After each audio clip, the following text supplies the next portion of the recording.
Good evening, welcome to the latest live preview show from Last Ball Boxing, proudly sponsored by LW Liftings and S&C Travel. Joined as always by the three amigos, champion training boxer Daz Medcalf, also boxing guru, I'll add in there. Daz Medcalf. I don't know about boxing guru, mate. I don't know about that. I don't know, mate. You're a bit of an historian. You do yourself a bit down there. Bit. How are you anyway, pal? I'm all right, mate. I'm all right, thank you. All the way from Sweden, the biggest travelling boxing fan in the world. Håkan Johansson, how are you, mate? Thank you so much, and I'm all good, thank you. And Brightonian's #1 boxing fan, Sean Sullivan. How's it going, pal? Yeah, good. Thank you. Yourself, Andy? Really, really good, mate. Really good. So, got a bit of a mixed bag this week. Before you go on, Andy, sorry to interrupt you, mate, but you've just jogged me head there with saying historian. I was just going to ask Håkan, is Otto Wallin, you reckon, the most popular Swedish heavyweight since Ingemar Johansson? And are you related to Ingemar? I'm not related to Ingemar. Johansson is one of the most common names in Sweden. Yeah, it's a bit like Smith. So, but I don't think he is. Sweden had a heavyweight fighter in the 80s that fought Frank Bruner, Anders Eklund. Anders Eklund, yeah. Yeah, and he at that time, boxing in Sweden was much more in media. So Anders Eklund was much more famous than Otto Wallin in Sweden at that time. So I will say Anders Eklund. Yeah, sound. Right. Sorry, Andy, for hijacking it. All right, mate. You just crashed me intro, but I'll let you off. You know what happens when things pop into me head. Right, straight back to it then, boys. Yeah, so we've got a bit of a mixed bag tonight. Obviously, we're going to be talking about the mouth-watering Sonny Edwards Galal Yafai fight this weekend in Birmingham. We're also going to be talking about a rumour that's been circulating boxing over the last few days. Chris Eubank Jr. is apparently in talks with Eris Landin Lara's team to face him for the WBA middleweight title. God knows where that'll land, but we'll talk about that one as well. And then we'll also talk about the fact that Derek Chisora is no longer facing Big Baby Miller. He's now going to be facing Otto Wallin on February the 8th. That card's taking shape. Got some good names on there. And I know it's one that Håkan's really, really interested in. He's going to be coming over for fellow Swede. And I know you've been a long admirer of Otto Wallin, so we'll get onto that one as well. We'll leave that one right to the end, Håkan, because I know there was a little bit needle between you and on the WhatsApp group. Yeah, it was a little bit needles there between me and Carl. So I'm hoping by the time we get to that topic, Carl will have got back from his day job and he might be able to join us. So we'll carry that needle on the show. I think he'll bottle it. I think he'll bottle it. You think he'll bottle it? I think he'll bottle it. I think he'll be back waiting time, but he knows that what he was saying was like a little bit nonsense. So I think he'll bottle it or come now, do. We'll see. Right, lads. straight on. And we're going to go straight into it as well, because this is an outstanding fight. A fight of a very experienced Sonny Edwards, who not that long ago we were talking about as being the pound for pound, one of the pound for pound best fighters in the UK. He goes in against Bam, gets beat fairly, and then all of a sudden he's kind of gone out of favour with everyone talking about the big names in the UK, and he's now in a fight against an outstanding amateur in Galal Yafai. Daz, I'll come to you first. You've long been a Sonny Edwards fan. What an outstanding fight, mate. Yeah.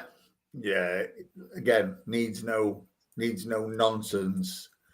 And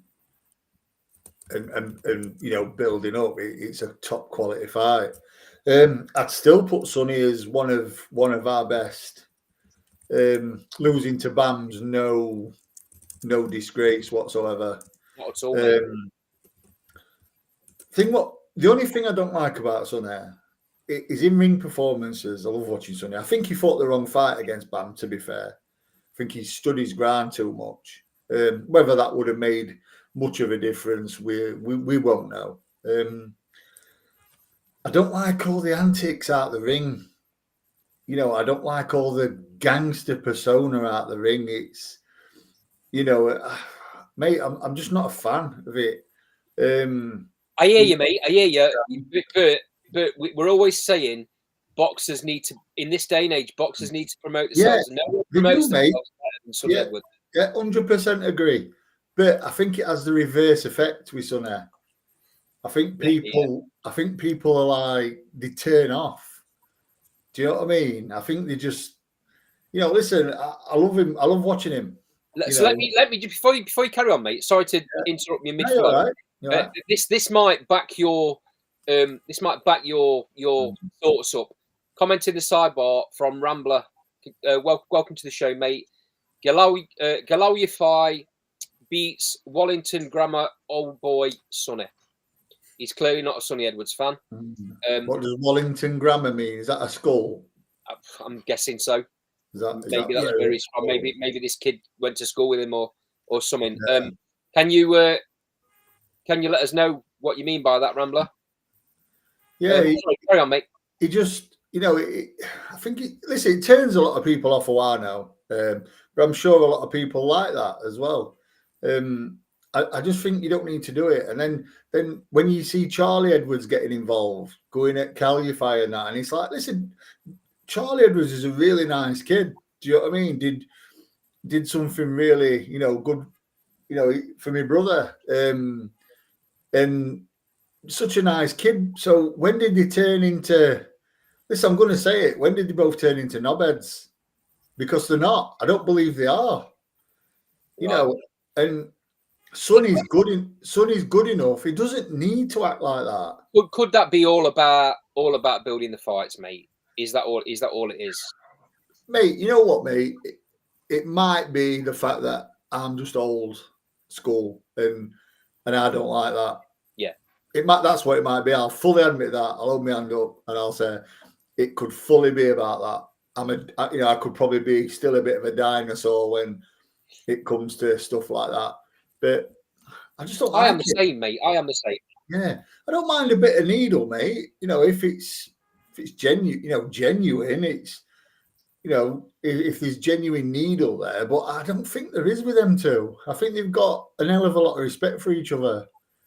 And I think, I think I can spot a bit of fake beef, and that's what I don't like. Yeah. Do you know what I mean? If I like fake beef, I'd be a vegan. You know what I mean? It's just, it certainly isn't needed for this fight, is it? No, not at all, mate. Not at all. You didn't see any of this with Bivol Beterbiev, did you? No, you didn't need it. Yeah, I mean, some fights. I don't think any fight Sonny Edwards involved in needs that, mate. He's a very high-profile fighter with a lot of respect in the boxing industry and amongst casuals. Yeah, he's a very good fighter. Very, very good. I mean, listen, I actually picked him to beat Bam. I did as well. Yeah, I picked him to beat Bam because I thought he'd be on outside and he'd be hard to catch. Listen, on what we saw, Bam would have probably got to him at some point, but we're never going to know, are we? And you've also seen Bam improve again since. I mean, Bam's right up there as pound for pound the best. Hey, listen, Sonny's performance against Bam and Sonny's toughness speaks volumes because look what he's just done. Look what he did to, these fighters he's just fought. Unbelievable. This fight, I don't know, mate. I'm going with Sonny, mate, in this. I think Sonny's. But saying that, Galal's the one who carries the power for me. He does indeed. I mean, he blew away a kid who I know very well, Tommy Frank, in a round. 8-0, 6 KOs. Yeah, and Tommy's a good fighter. No one's ever done that to Tommy. I think before that fight as well, I think Tommy got Galal's back up as well with a comment about his amateur achievements, and Galal just come out and blitzed him. So it may not be a good idea to get Galal Yafai's back up. But I think it's fair to say Sonny's a different level of fighter than Tommy. But like I say, Galal carries the power in this fight. Sonny's got to be switched on and do what he does best. I'm a bit wary of the fact he's left Grant, before this fight. I don't know really much about his new trainer. He seemed to be having a bit of faff about on the pads yesterday, but it's just a little bit of a, warm up, warm down, whatever. So listen, I'm gonna pick Sonny to get through this on points. Could be quite a tight fight. Could be a bit of a controversial fight as well. If anyone's going to win by KO, I think it's going to be Galal, obviously. But no, I think Sonny's going to maybe have to negotiate a couple of sticky patches, but I still think he's world class, and I think Galal is world class, but I think he's just that little bit behind Sonny at the minute. So I'm going to go with Sonny on. I'm going to do Orkan's favourite here, possibly a split decision. Sean, come to you next. Is the experience that Sonny's got the difference in this fight? Yeah, I think that's probably one factor. What it will be. The fight with Galal's brother, Gamal, is it? When he fought for the European fight title, or it was the WBC silver, I can't remember now, but it was one fight too soon for him, and I think he got stopped at the time. And I don't think Sonny will stop Yafai, but I just think it could be one fight too soon for him in terms of experience-wise. But I agree, I think it's going to be a close fight, and I think Yafai just might scrape it. I know I contradict myself there, but I'm going to back Yafai in this one. Do you think his youth and speed? I know Sonny's quick, but is his youth speed and the fact that he snaps those shots, is that going to catch Sonny out, do you think? Yeah, and we also don't know what the effect of the BAM fight has had on Sonny as well, because that was a pretty bad battering, let's be honest. So I think that could have psychological problems if your fighters catch him and have him in trouble. Will he unfold? That's a question I have. So potentially the speed could cause him a problem, yes. Orkan, it's very interesting. Daz touched on it. He's left Grant Smith, at the minute, a very, very popular gym with lots of world champions, lots of up-and-coming fighters that look like they're going to world level. And Sonny was a very integral part in that team. He was in the corner for a lot of the camps. He was in the corner for a lot of the other fighters. So it's an interesting one that's happened before this fight. Obviously, we're never going to find out why. That will be kept between them unless somebody asks and it gets brought up. What's your feeling on him moving right before the fight like this? Yeah, it's very surprising that he left just before the fight, and he when he went into camp for this fight, he didn't had a trainer. I think his new trainer has joined a couple of weeks into camp, so that's very surprising for me that it happened just before the fight. Now, does that swing anything in Galal's favour? Yeah, I think it could help Galal Yafai in the fight, and I think it will be closer than it would have been if Grant Smith had been in his corner. That was what I think. How do you see the fight going then, Håkan? I think Sonny Edwards wins it, but I think it will be a close one. And when Sonny Edwards came back fight in Arizona after the BAM loss, I felt that Sana Edwards came back very good in that fight, and dominated the fights. I think Sana Edwards will win. I think he will win on a unanimous decision, but it will be competitive and close one. So by a couple of rounds, Sana Edwards to win it for me. Okay. Moving on to what I think might be the fight of the night. What do you think? What do I think? Yeah, what's your opinion? I have a sneaky feeling, mate, that Galal Yafai is going to stop Sonny Edwards. Really? Wow. Yeah. Wow. Big call. Big. I know it's a massive call, and I'm a really big Sonny Edwards fan. I don't like the fact that he's moved training the way he's moved. I don't like the fact of the timing of it. I mean, he's such a good fighter, Daz, that it might not affect him. Yeah. But then again, it could. And do you know what though, mate? No matter how good you are, you always need that guidance because you can't spot everything. And stability as well. Yeah, and you can't spot everything. No. You know what I mean? Yourself. How can if you're going into a like a spar and you've got no one really there guiding you, you know, you're not going to really pick up things. If you think you've done well, you might not have done well. You know, there might be things you do that are going to be exploited. We don't know for certain how long this new trainer's been with him. No. It could have been someone Sonny's known for years and years and years. It might be from amateur days. Could be anybody.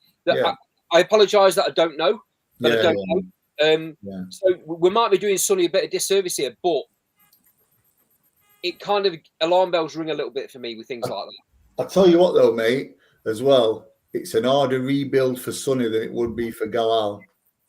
Oh, without a shadow of a doubt, mate. If Galal, I don't see Sonny stopping Galal. Put it like that. No. So if Galal lost, but he lost and still performed, his stock goes up regardless. Yeah. I mean, you've also got that horrendous cut Sonny suffered. Yep. You know what I mean? That were a bad one. So is that going to be a factor? But yeah, I mean, like I said, it's an harder rebuild for Sonny if Sonny loses. But listen, I rate Sonny really well. I like Sonny. So I think he could, you know, turn around and show a few people a few things here. Put the young pup in his place. Well, let's see, mate. It's very intriguing. It's a very intriguing fight.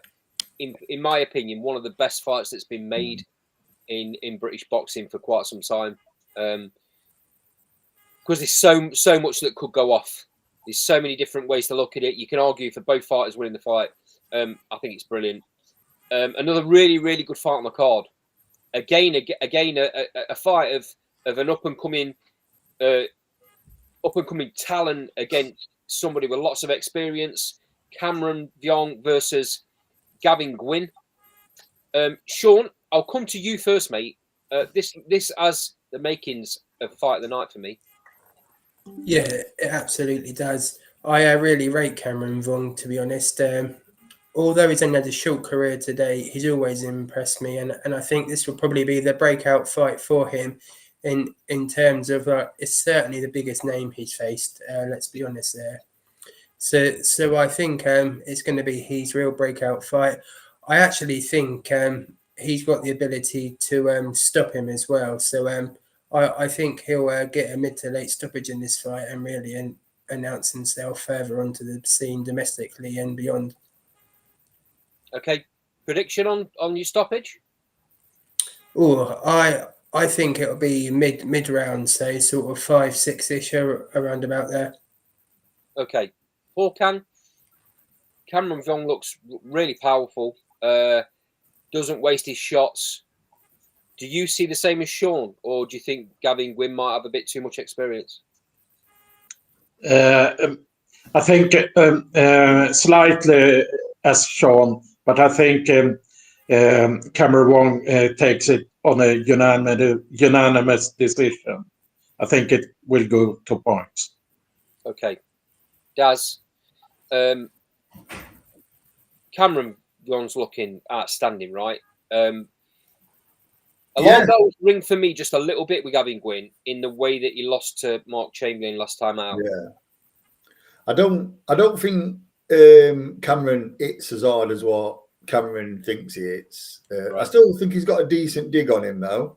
He's by no means pillar fisted. He shipped some shots though, mate, off Joe Hughes last time. You know what I mean? So, but I think this is a bit of genius matchmaking.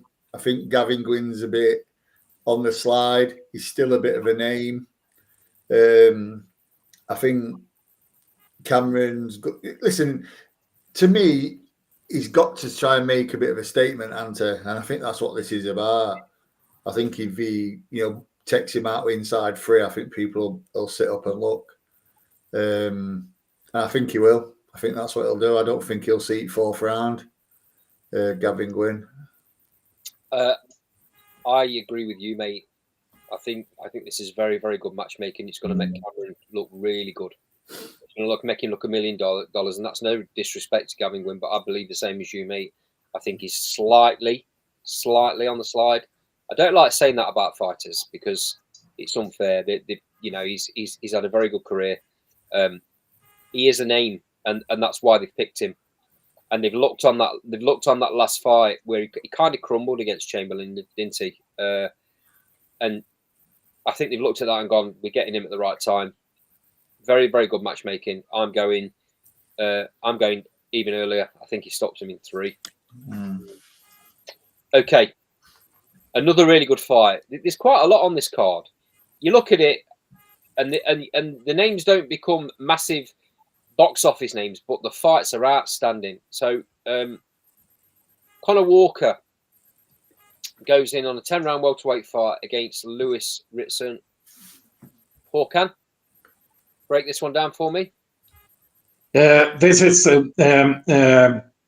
for me fight of the night. Could be fight of the night.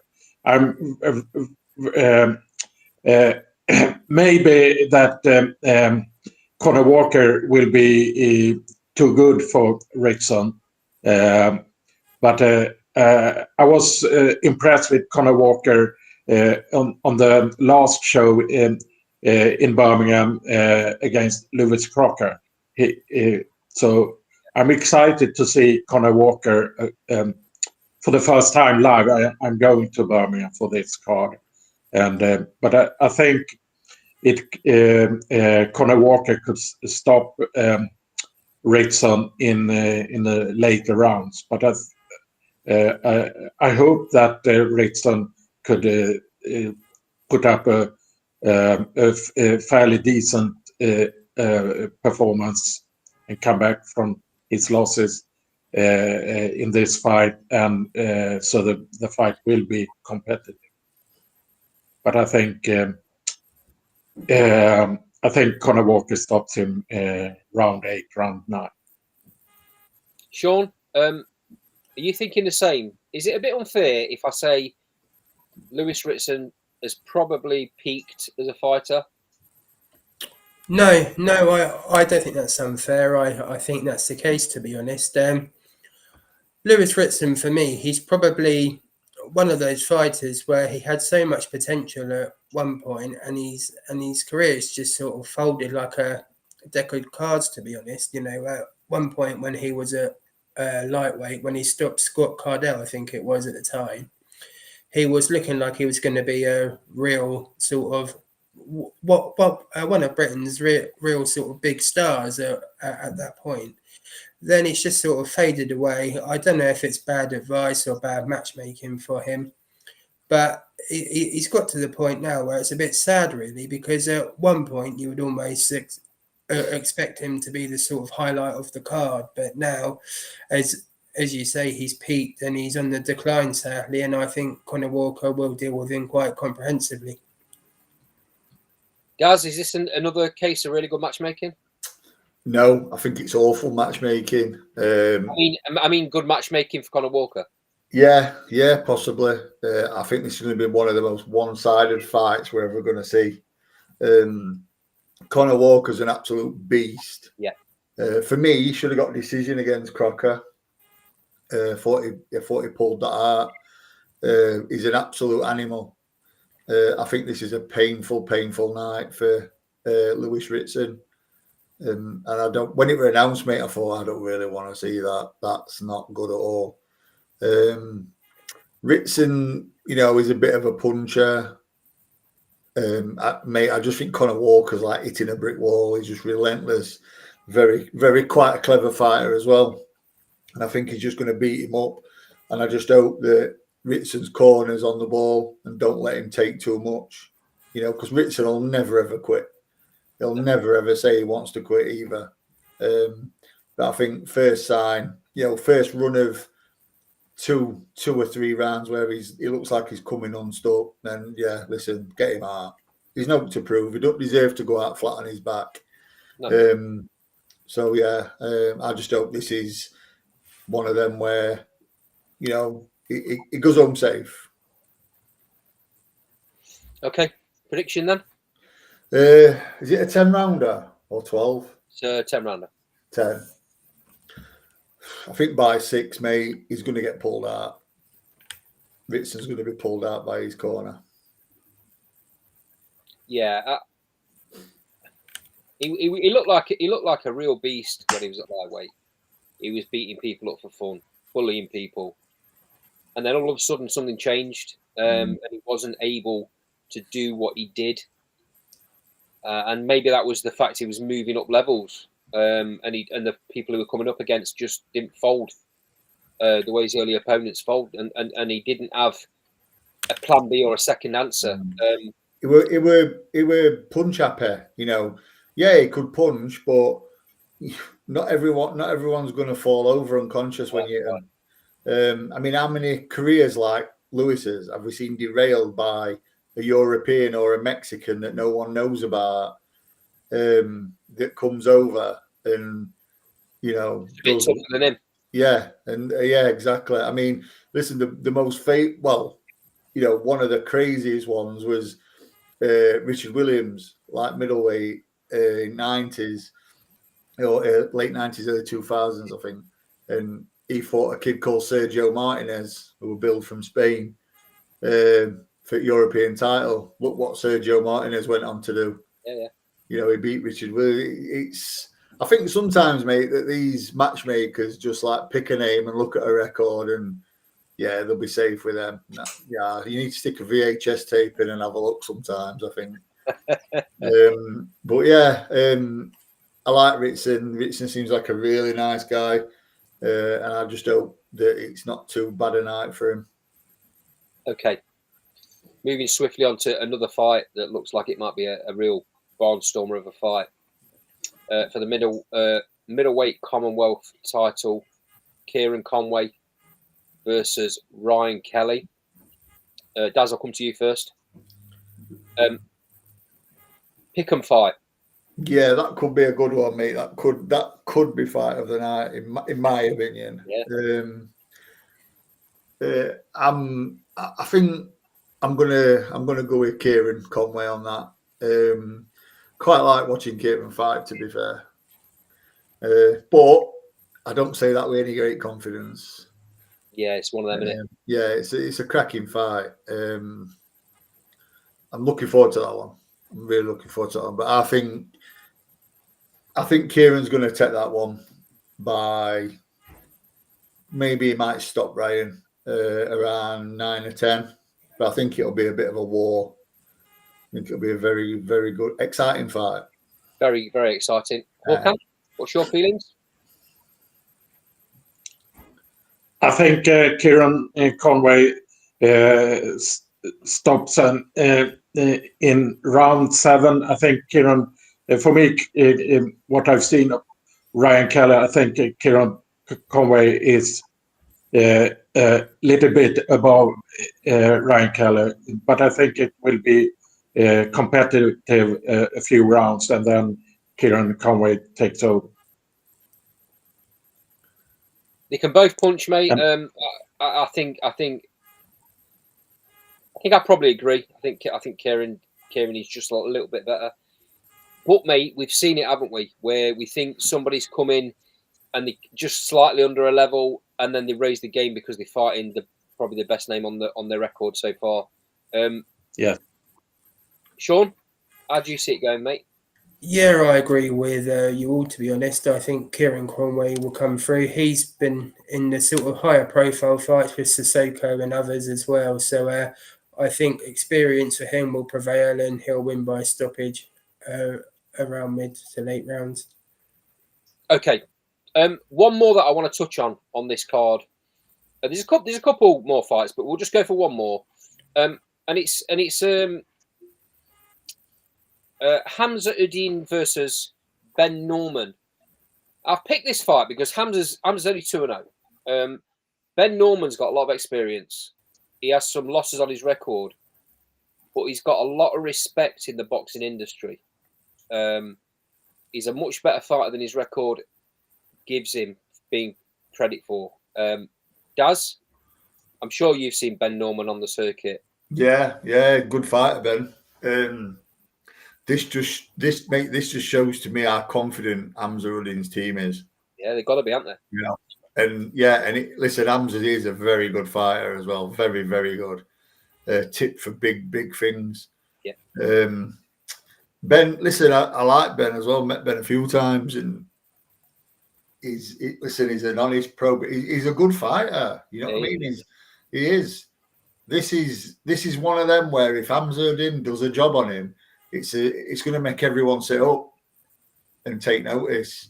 Absolutely. And that's why they picked him. Yeah, but if it turns into a banana skin, then.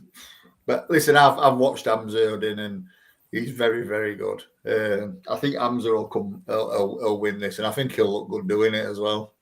Only a 6-rounder though. Yeah. Is it long enough? Don't think it gives him long enough to take Ben out, maybe. But it probably is going to win every round. I mean, if he stops him, then that's a big statement.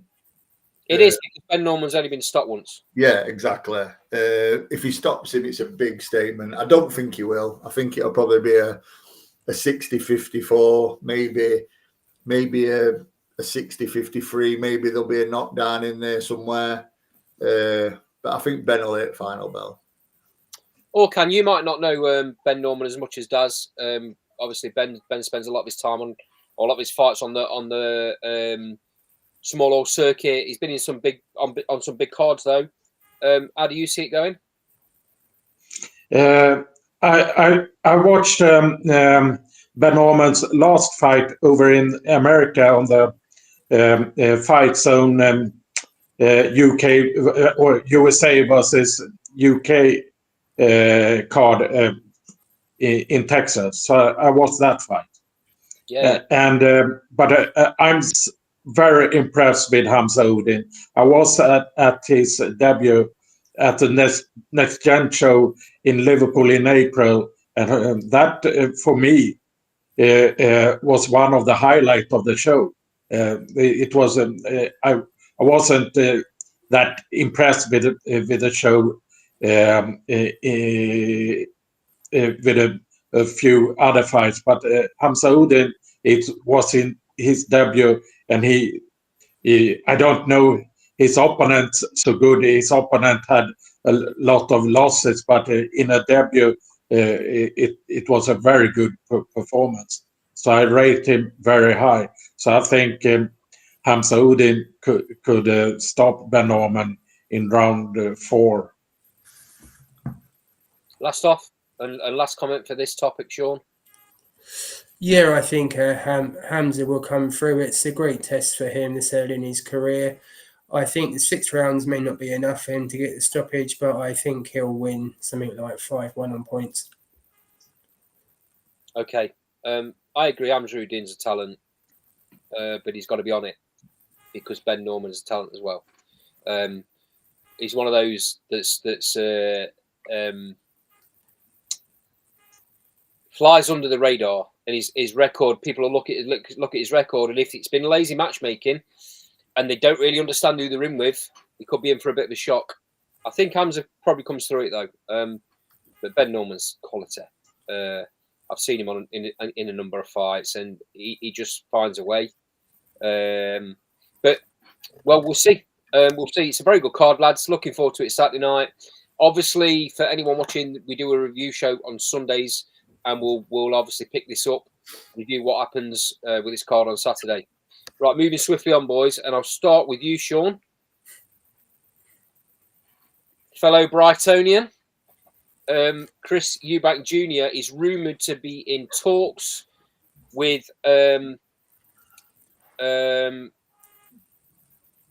Erislandy Lara's team for a WBA middleweight title shot. Everyone has obviously been concentrating on Eubank Jr. versus Conor Benn. This has slipped under the radar, and very smart by Eubank if that's the case. And it might be something because of the Conor Benn talk that it's gave Eubank this opportunity to get himself in this fight. Sean, I know you've not always been a fan of the antics of Eubank Jr., but maybe he's finally putting his mouth where his words are and backing up what he's saying. Yeah, I've heard on good authority that the Benn fight is like 85% done. So I think what this is this just a bargaining chip on Eubank Jr.'s behalf. I don't know if you saw today, but UCAD put out a statement as well, which basically means Conor Benn's completely free and clear to fight now as well. So they've said that they're not going to appeal anything. So yeah, that almost gives him the green light. It's funny we're talking about Eubank because in the last week or so, I've never seen him so much around the city. To be honest, they was all there today having a meal. Harlem, him, Ronnie Davis, all the Welches. So there's clearly something happening, and I think he's sort of trying to drum up support around the city for the Conor Benn fight, to be honest. So I think an announcement on this is going to come in the next week or two. No sign of senior? No. It's Eubank and Harlem. He's got Ronnie Davis back in the fold though, so I wouldn't be surprised if we see him in the build-up some way. Interesting. Obviously, we've spoke about, and I think you guys spoke about it on Sunday when I didn't join the show, about seniors' involvement or lack of it. I wasn't there to give comments, so I'm going to do that in a minute. Daz, come to you next. Do you think this is just smoke and mirrors, just to get the Benn fight over the line? Yeah, when I saw it, I think it's a case of, I think that's going to be like a bargaining chip. I think it's going to be, you fight Conor Benn, you win, you get a shot at WBA title. I think that's what it is. Right. That's my opinion on it. I don't think the Conor Benn fight isn't going to happen. It's too big, isn't it? Commercial. It's going to make too much money. So I think that's a definite. I've heard that it's going to be announced in the next 48 hours. So yeah, I think this might be a carrot dangled for Eubank just to say, listen, get the Conor Benn fight on, and the winner up. And I mean, I'm not so sure about Conor because Conor in middle. So it probably maybe only applies to Chris. Don't be surprised if another smoke screen comes out with Conor Benn as well, involving him for a fight if he wins. Yeah. But yeah, I think it's just a carrot being dangled, mate. Okay. I agree with that. I think the Conor Benn fight will happen, but the question is when or where it will be happen. Will it happen on the Saudi card February 22nd, or is it too early? There have been 5 potential fights that they have gone out with for that card. So if it not will be on that card, could it be in the UK in the spring? I think that I don't think the Eubank Jr. Will fight Lara for the WBA, and I don't think Ben will fight Barrios either first. Håkan, your arch nemesis Cole has popped his head above the parapet in the sidebar. He's put. I think this is a smokescreen, probably to help negotiations for the Ben fight. It more than likely is, but there's nothing to say that the negotiations for the Lara fight are not basically once the Ben fight's done, that's made straight away. We used to say that's not the case. Look, you all know my feelings on Conor Benn and Eubank Jr.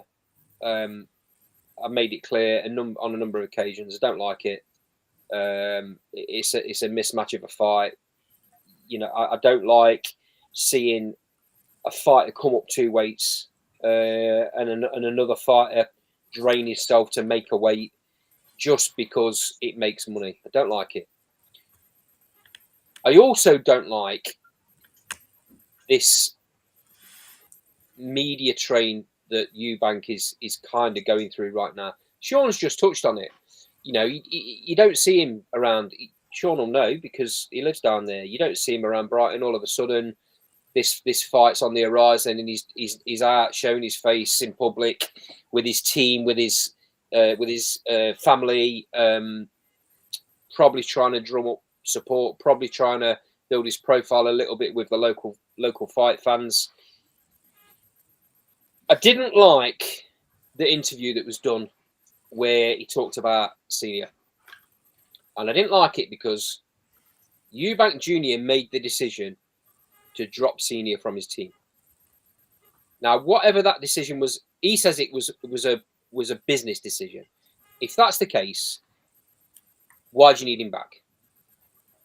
And I'll tell you why he needs him back. Because it's the only thing that makes this fight any sense. This is all about the 2 names, Ben and Eubank. Without having Senior in his corner and without having Nigel in Conor's corner, this fight means absolutely nothing. It still makes loads of money, don't get me wrong, and I'll get pelters for saying this, but I'm sorry. This has been built off of the dad's names and the 2 fights the dad's had. These 2 have got no beef. They've got no history. They're trying to force beef. Daz was saying earlier on he don't like fake beef. That's all this fight is, fake beef, because it makes money. I don't like it, lads. I won't be watching it, and I'll get slaughtered for that. Oh, you're not a boxing fan, or yeah, you will watch it. You're saying you won't watch it. I won't watch it. I'm not interested one little bit. I don't like what's gone on with Conor Benn. I don't like how it's been handled. He's back now, great. Let's crack on. But crack on at welterweight, Conor. That's my bit. Does this fight for the WBA title happen? How many times have we heard Chris Eubank Jr. bang on about wanting to fight for a genuine world title? How many times has he said it, and how many times has it happened? I'll tell you how many times it's happened. 0. I don't know, mate. It frustrates me because I think the guy had talent when he first came on the scene. He was managed wrong. Decisions were made for him wrong. He backed and believed that his dad was doing the right thing for him. He tried to get him too much money early on in his career, and fights didn't happen because of it. Yeah, I think it's a waste of a career. Could he have gone on and been world champion if he'd have picked the right fight? Probably. I don't think he's as good of a boxer as he thinks he is. But he had a chin and he had an engine. I'm not sure he's got a chin anymore. And that gives Conor a chance in that fight. If this fight, mate, is made at 157, I think Conor wins. He can't. Eubank can't make 157. No. Well, Chris has said that. Chris Senior said, "My son cannot fight at 157, 158. If it's made at that weight, 157 or 158, Conor Benn wins for me. It's dangerous. It's dangerous. Conor Benn wins. It is, mate. It is. And I don't want to hop on history because it's not nice history, but both of the dads were in fights that saw their opponents permanently injured, and they should know better. The two sons. Eubank Jr. had his. Eubank Jr. has as well. Yeah, with Blackwell. Nick Blackwell. Yeah. I mean, Nick's doing amazing stuff. He puts really good stuff out on social media. He's a real inspiration. But they should know better, mate. Both of them. They should know better, and that's another reason I don't like it. I just it really does stick in my throat, guys. So okay, I've said my piece.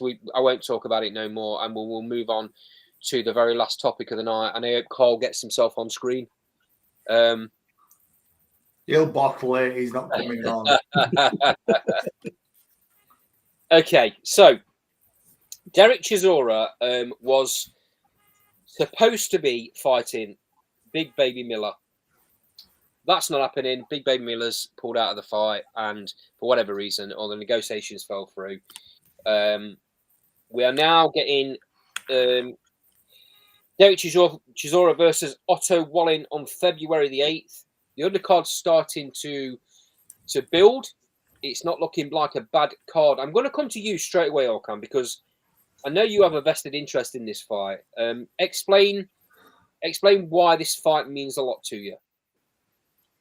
Yeah, I'm from Sweden, and Otto Wallin is from north of Sweden, and I have been to 5 fights in Sweden with Otto Wallin.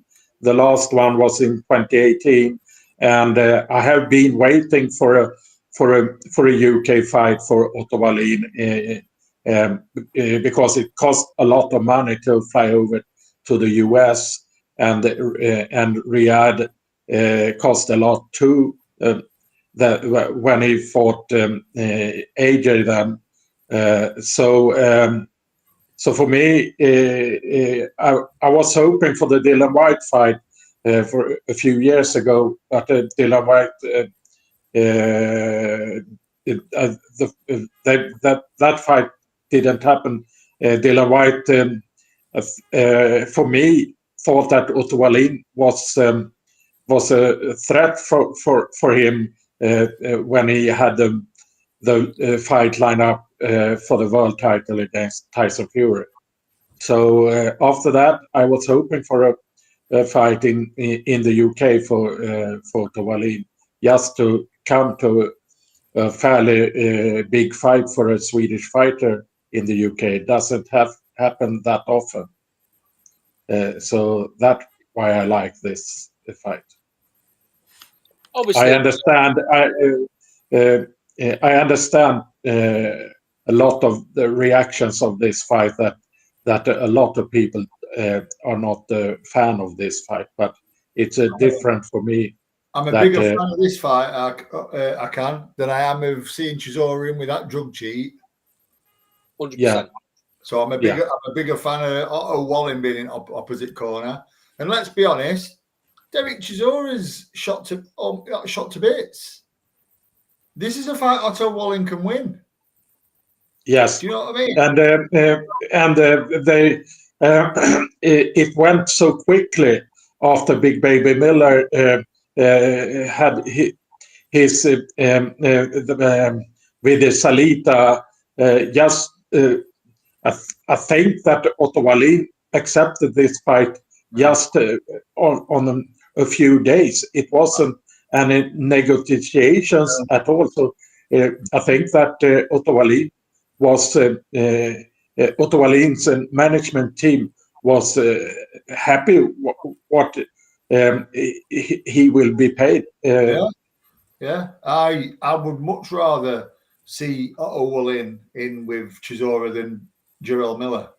I don't ever want to see Jarrell Miller in a boxing ring again, if I'm honest. Yeah, I agree. I don't like that fight either, but I'm part of it as I'm from Sweden and Otto Wallin is from my country. But I would have liked Chisora to face any other fighter than Big Baby Miller.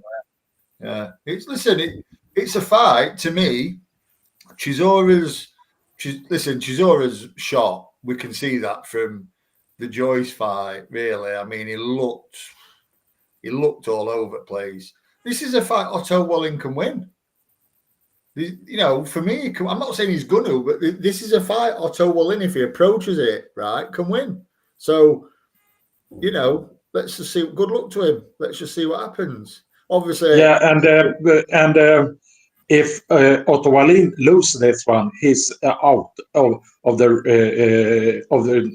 He can't lose this fight if he want to have another big fight. Yeah, you see, if he'd have fought Jarrell Miller and Jarrell Miller had won, people would be like, "Oh yeah, you beat a faded Chisora." If Jarrell Miller had lost, go on then. Probably never to be seen again. So listen, I'd much prefer this fight than watching Chisora with Jarrell Miller. Daz, what's your gut feeling about Derek Chisora? Obviously, he's got this belief that, or his target, or his one is to fight 50 fights. So I think this is number 49. Yeah, mate, he's shot to pieces. Number 49, this will be. He's shot to bits. He is. I tell you what, right? My opinion of the fight itself. If Derek Chisora does not catch Otto Wallin with one of them wild right hands, he's going to lose the fight. He's going to lose the fight because what else can he do at minute? And that's just what I think about it. I just think it's Wallin's got to avoid that wild right hand for me. That over the top right hand. If he avoids that, like I said, it's a fight he can win. Sean, I'm a big believer that fighters sometimes need protecting from themselves. And that's what the team are meant to be there for. And the promoter, although promoters, once a fighter probably finishes off, the promoters probably never talk to them again for the rest of their lives. So I say it's down to a promoter. It is down to the promoters. It's down to matchmakers. It's down to everyone involved to turn around to a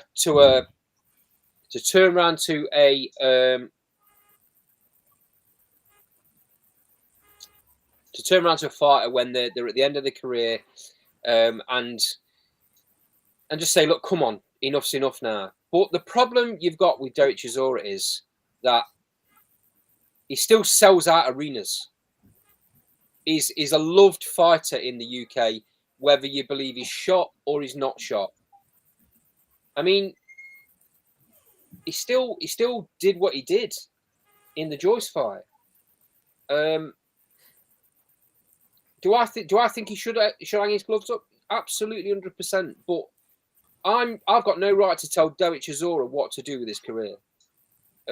I just hope that for the next two fights, nothing bad happens. Because the last thing that anyone is going to want to see is Derek Chisora laid out either in this fight or his 50th fight. They're talking about potentially for his 50th fight, taking it to Africa or Saudi, making it a massive event. Who do you get? Who do you get for his 50th fight that Jake Paul isn't going to absolutely batter him down? Wallin rematch. Jake Paul. Yeah. Right, listen, Sean, I'll come to you in a second, but seeing as though Carl's joined us, welcome. Let me just jump in here. Absolute dreadful fight. Absolute dreadful. Let's not dress it up any other way. Or if you want to waste your money coming over to watch this fight, let's have it right. He should never be in the ring, Derek Chisora. If Wallin can't beat Derek Chisora, I'm not sure where he goes. Where does he go, Orkan? If he gets beat by Derek Chisora, who's his next fight? He's out of the recognition in the top 30 in the heavyweight division. And let's have it right. You're talking about not watching Conor Benn versus Eubank Jr. Well, you definitely won't be watching this fight then, unless you want to get your head down. Carlos, So here's a question. So it's an awful fight, but do you think it's an awful fight from the perspective of Chisora or Wallin? Chisora. Yeah, you think Chisora shouldn't be in ring with Wallin? I think he's shot to bits. I don't think he should be Yeah. fighting anymore. Oh yeah. I agree with that. I'm with you, Carl. Regarding the Baby Miller fight, but that it shouldn't be if or should it? Really, Chisora should be nowhere near the ring. And if Wallin's in a precarious position, because if he don't get Derek out of there, it's a career finisher for him. He's got nowhere to go. Yes. I just think you're going to end up doing a bit of this.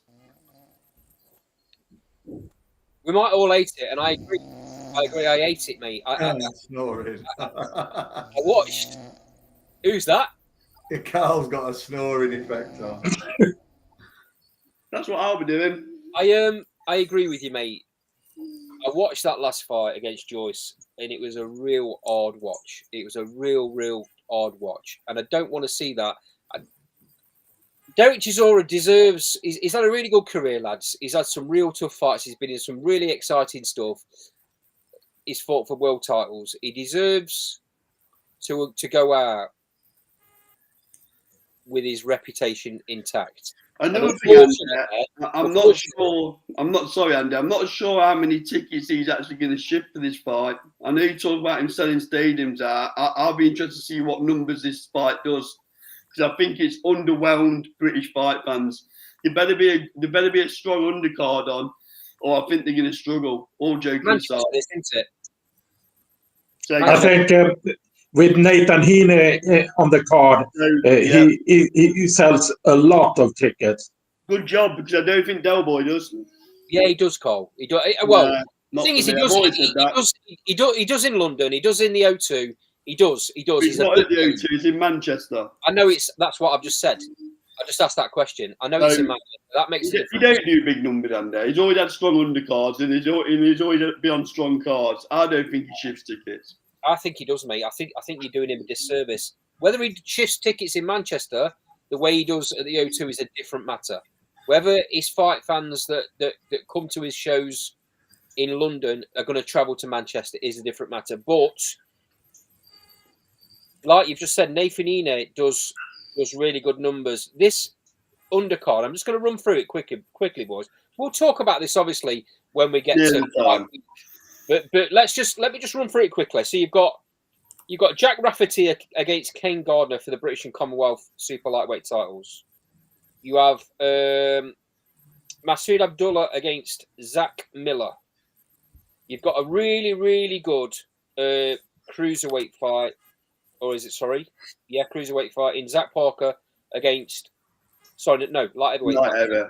Zach Parker against Willie Hutchinson. That's a pick and fight for me.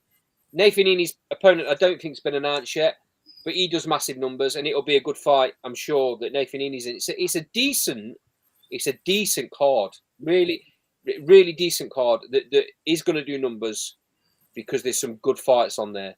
Will it sell 25,000 in Manchester Arena? They're probably only going to have the lower tier open, Carl. I think that they will open, will have a capacity for 12,000. They will not open the upper level. Yeah, maybe the case. Look, lads, no matter whether we like it or not, Derek Chisora is going to get somebody promote his 50th fight. Some will say, well, he deserves it because of the career he's had. And like you guys are saying, he's shot, he's past it, he shouldn't be in a ring. I just hope he comes out through these next two fights with his health intact. That's all I'm interested in. It's not a fight I want to watch because, like you've just said, it's hard. It's an hard watch these days. I don't want to be disrespectful to Del because he's had a really good career. I actually think Wallin will beat him. It's an hard watch. It's a really hard watch. If Wallin's got anything left, he didn't look great against AJ. Let's be right, lads. I think, unfortunately, his showing against Tyson Fury has probably put him higher up the echelons of people's thoughts than he actually deserves to be. I don't know other fights really that have put him up there to be anything above kind of a European level. I don't know, boys.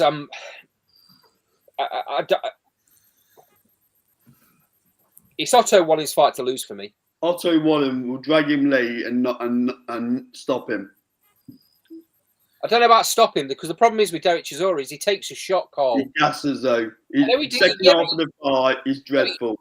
You don't gas in the second half of the fight. He gasses after 2 rounds. That's what. Well, what I'm saying is Wallen will stop him. He won't stop him. He won't stop him. I'll tell you, he won't stop him because Derek Chisora, and this is the scary thing, he takes shot after shot after shot after shot. He absorbs shots, Carl, and that's worrying. That's what worries me. He'll stop. Let's just talk about one of the undercard fights before we bring the show to a close. And that's Zach Parker against Willie Hutchinson. I think it's a really, really good fight. How many fights has Zach Parker had at light heavyweight? 2, I think, or is it 1? 1 or 2.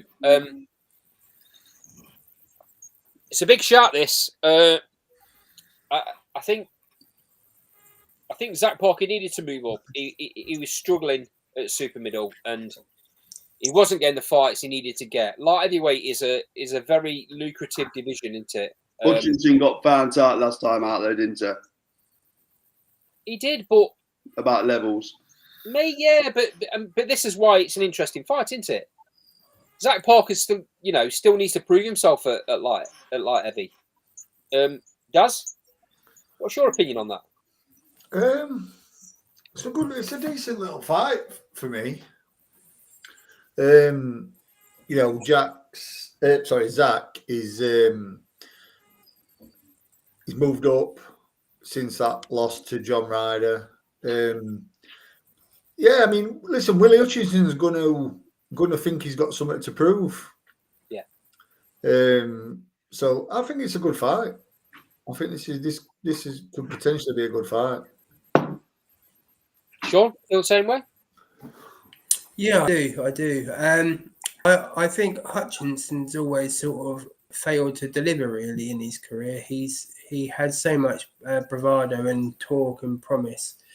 I think it's about time we see a really good performance for him. So I wouldn't be surprised if he gets this one by late stoppage, to be honest.